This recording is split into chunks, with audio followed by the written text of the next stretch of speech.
pulley A to lift the 1,200 Newton. O, focus muna tayo dito sa, burahin ko na to ha, kopya na.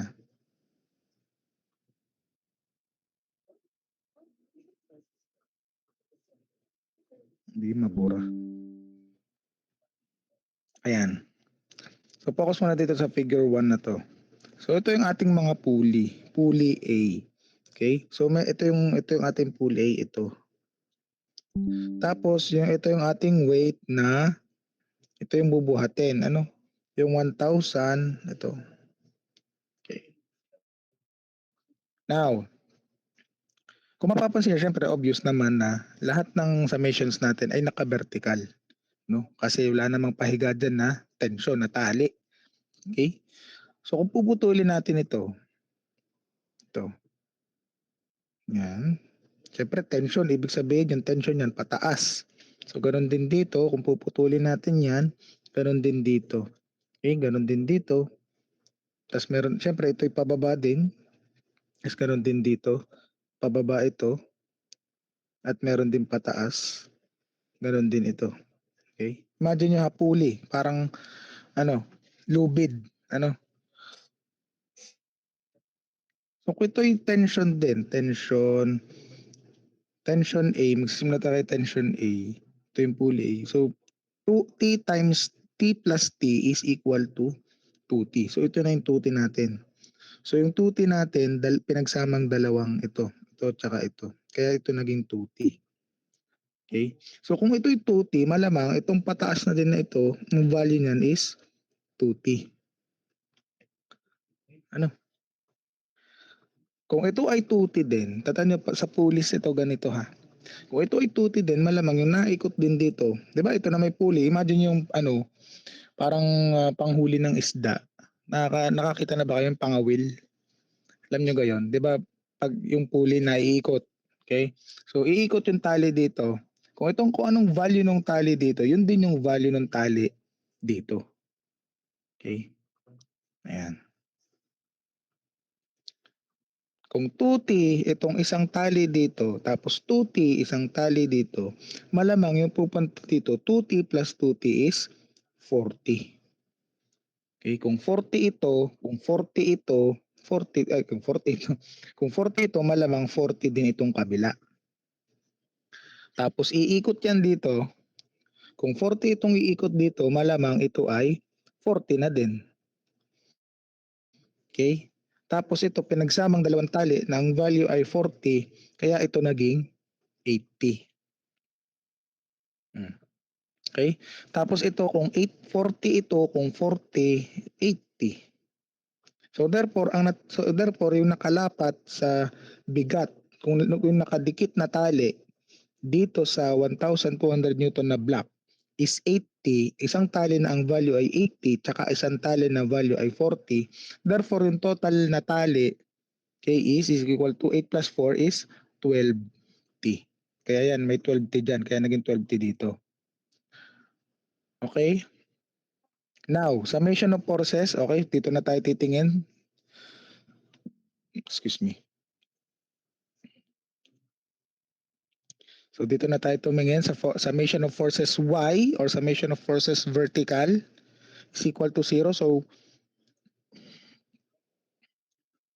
So syempre, yung ating force is pababayan. No? Then yung ating tension ng tali is pointing upward. Tension nga eh. Diba? So ibig sabihin against sila. Di ba pag sinabi kong tension, parang nagtatag-of-war lang yan. Kung may mabigat na 1,200, therefore yung tension ng tali is pointing upward. Kaya naging ganito yung diagram niya. Yung 12T is pataas and then yung weight is pababa. So assuming summation of forces going upward is positive, kaya 12T minus 1,200 Newton, lipat sa kabila si 12T. So 12T is equal to, naging positive, nilipat sa kabila. 12T is equal to 1,200, divide both sides by 12. Kaya ang sagot po ay T is equal to 100 Newton. Naintindihan po yung sa pulleys na ganito, bakit naging 12T? Ito, naintindihan ito. Ito rin yan ha. Hindi ko lang ginaya ito ha, ito ina-analyze natin, itong part na 'to, okey? Baka sabihin, "Sir kinopya laang yung may ano, eh, may sulat." Naintindihan? Sure? Okey, buti naman. So itong chapter 3 ay next week na natin i-di-discuss ano, para alam ko namang loaded na kayo. Nakopya na ba 'to by the way? Kopya muna.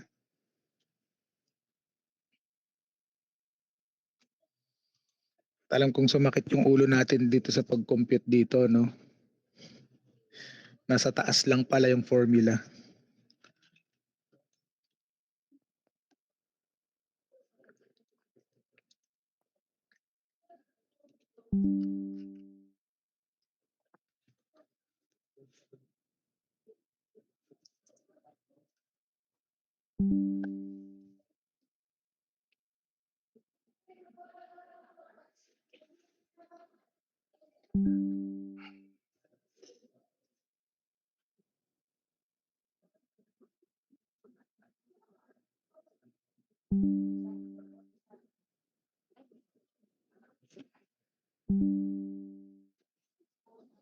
Okey, nakopya na po ba?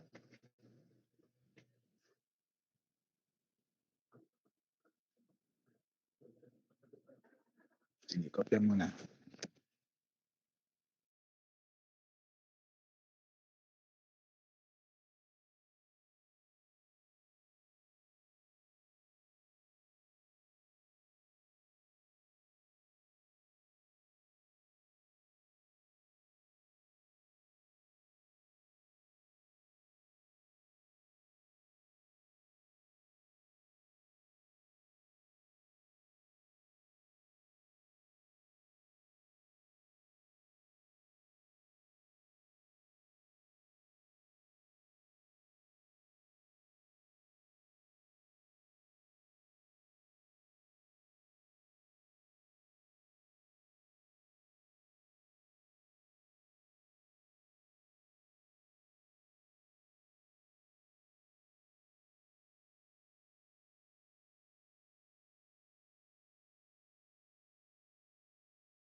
Okay, copy na? Tapos na?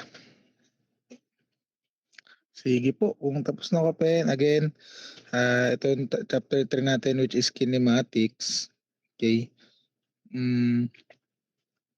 Next week na 'to. And then, abang-abang lang sa Google Classroom, I will send, problem sets, additional problem sets, ano, tapos na which siyempre gagawin iso-solve niyo yun then isa-submit.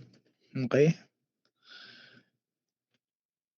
So sige, kung nasaan na ba yung aking classroom? Ayan.